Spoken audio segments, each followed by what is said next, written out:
We are continuing to discuss Chapter 5 on content development with Podcast 3. We're still discussing different types or ways of extending a task. In this slide, we're talking about conditions of performance and how those changing of conditions of practice can make tasks either more difficult and challenging or easier um, and more smooth for lower skill ability students.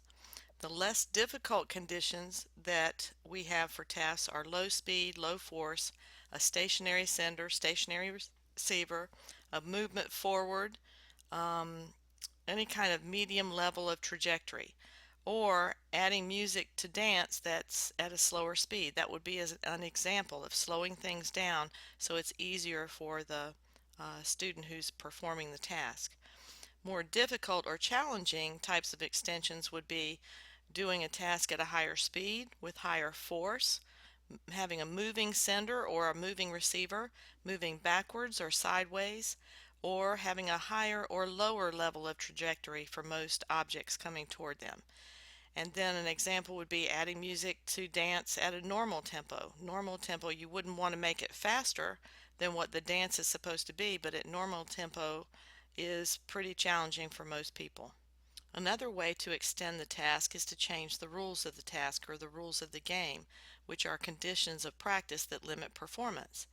Rules do have safety considerations like having high hockey sticks in floor hockey, and those should always be included from the beginning because safety is your number one priority.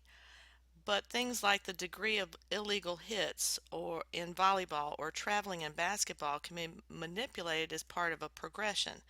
It's not that terribly important about how they actually hit the ball when they're first learning as a beginner.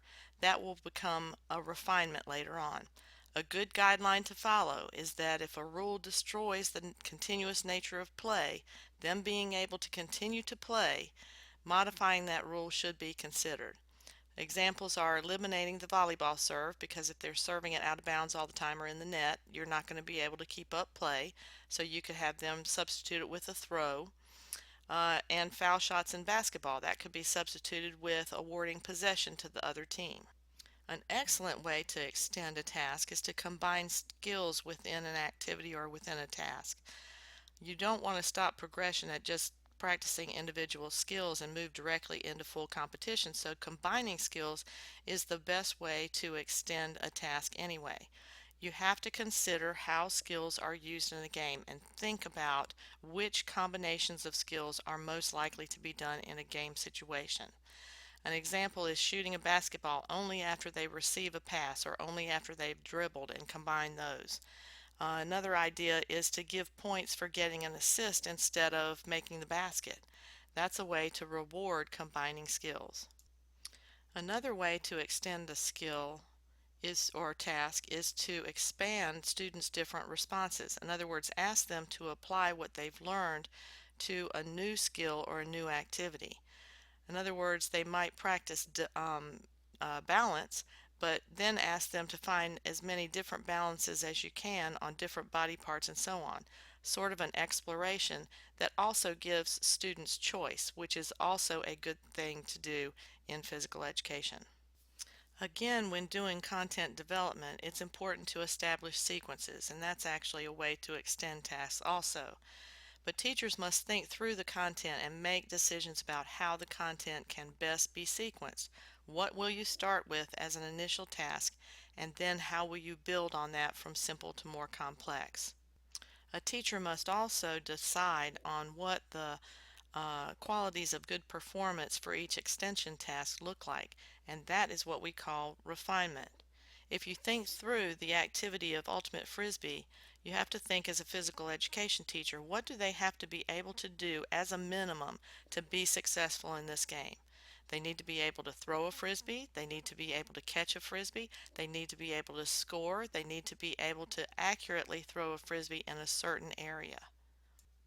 They also need to know the tactics of the game and how to get the frisbee to other players on their team. Adding qualities of refinement extend a task also. And a teacher should think of what does it mean to perform the task well.